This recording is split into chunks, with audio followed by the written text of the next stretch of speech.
Welcome to day 242 of The New Way.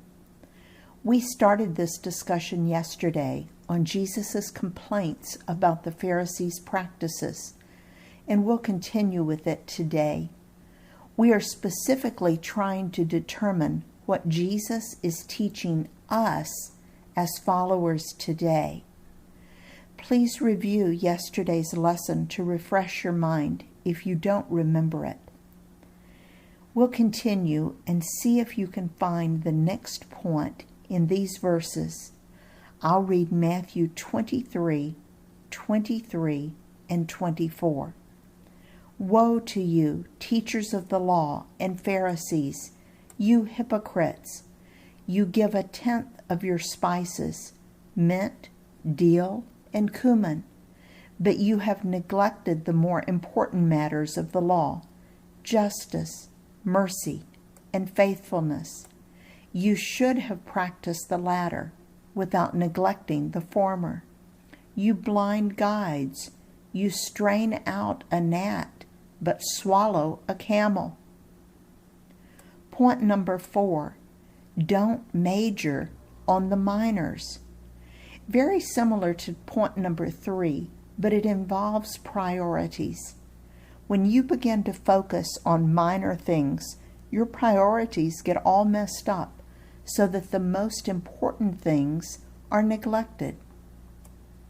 When I was in college, many of us would stay up for hours and debate whether the rapture, the second coming of Jesus, would be before or after or in the middle of the tribulation.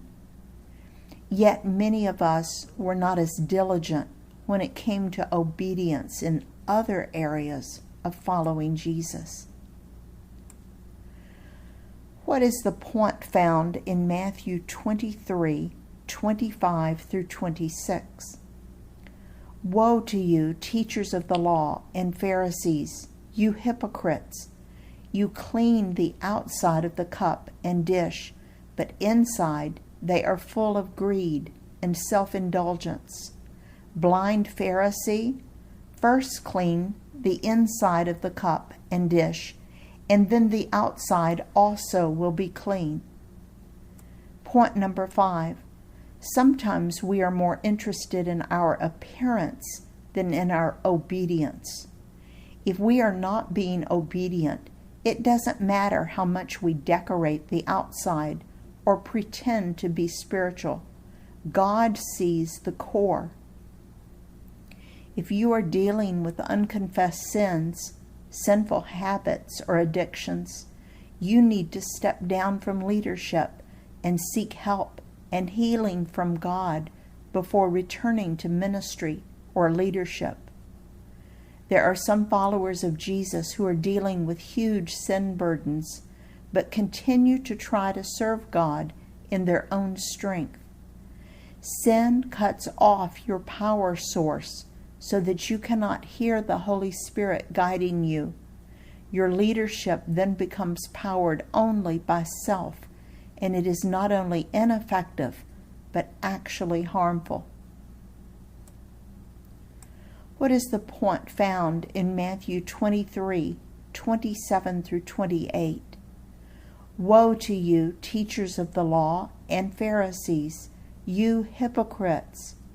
You are like whitewashed tombs, which look beautiful on the outside, but on the inside are full of the bones of the dead and everything unclean.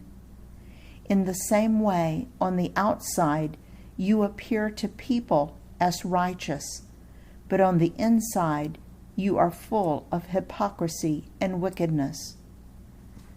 Point number 6. I think Matthew 23, 27 through 28 addresses being empty at the core and pretending or trying to appear to be filled. What point is found in Matthew 23, 29 through 36? Woe to you, teachers of the law and Pharisees, you hypocrites! You build tombs for the prophets and decorate the graves of the righteous. And you say, if we had lived in the days of our ancestors, we would not have taken part with them in shedding the blood of the prophets. So you testify against yourselves that you are the descendants of those who murdered the prophets.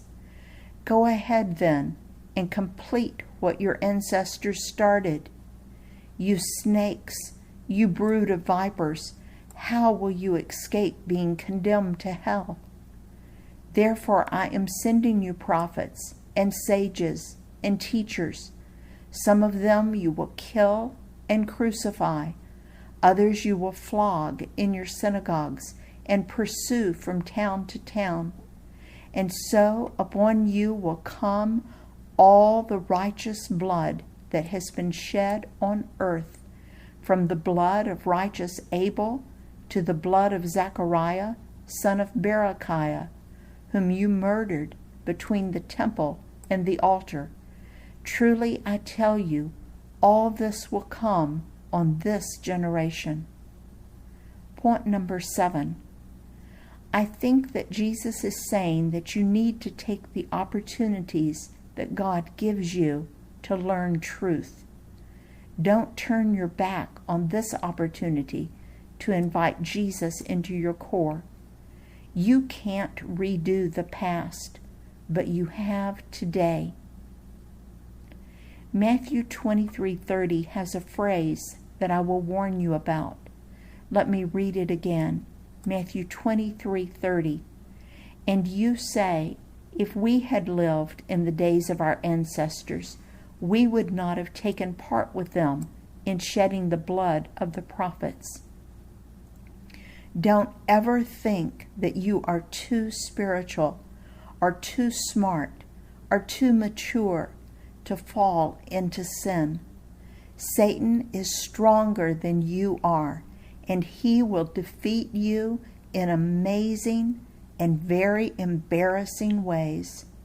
Our only protection is to keep our focus on Jesus and stay in a position of obedience. I'll read Matthew 23:37 through 39. Jerusalem, Jerusalem, you who kill the prophets and stone those sent to you, how often I have longed to gather your children together as a hen gathers her chicks under her wings, and you were not willing. Look, your house is left to you desolate. For I tell you, you will not see me again until you say, blessed is he who comes in the name of the Lord. At the close of this sermon, Jesus shows his compassion and love for the Jewish people. His desire is that all would come to him. Jesus has already predicted that Jerusalem would be destroyed, and many, many of these people who were standing there rejecting him would die. Why does Jesus say that he couldn't take the people under his wings and protect them? It's your choice. You alone must choose whether to invite Jesus into your life. Then it will be your decision whether to obey his instructions or not. In his service, Dale.